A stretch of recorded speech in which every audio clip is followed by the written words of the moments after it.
The Stuart Duke of York succeeded to the throne of England and Ireland in 1685. King James II was widely believed to be sympathetic to Catholics.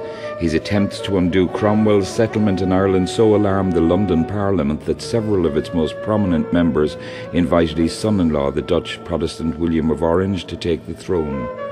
When William subsequently arrived in England in 1688, James fled to France and was deemed to have abdicated.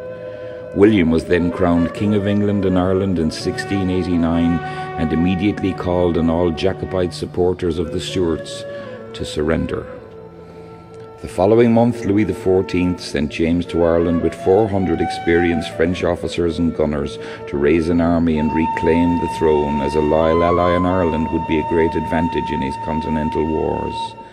The Jacobites marched triumphantly from Kinsale in County Cork up the east coast to the north until coming to a halt at the siege of Derry, which its Protestant population defended valiantly and successfully for over 3 months.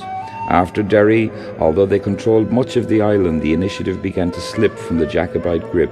When French troops were sent to reinforce the Jacobites, William followed with an even larger army in June, and on July 12th or 1st, according to the old calendar, the two kings met at the Battle of the Boyne.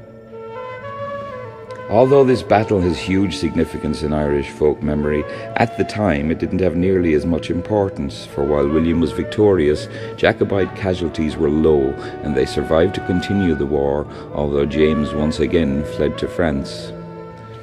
William went on to retake Dublin and the east coast while the Jacobites retreated west. The Irish found a new leader in Patrick Sarsfield, who won the first siege of Limerick by blowing up the orange siege train. The war then dragged on until July 1691, when the Williamites crossed the Shannon and engaged the Irish at Aughrim. This was the decisive battle of the war, and after William's comprehensive victory, he needed to remove his Dutch troops to defend Holland against Louis XIV, so he offered favourable terms of surrender, including religious tolerance and security of property.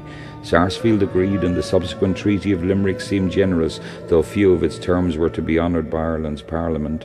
Sarsfield and his supporters were allowed voluntary exile to the continent, the first flight of the wild geese.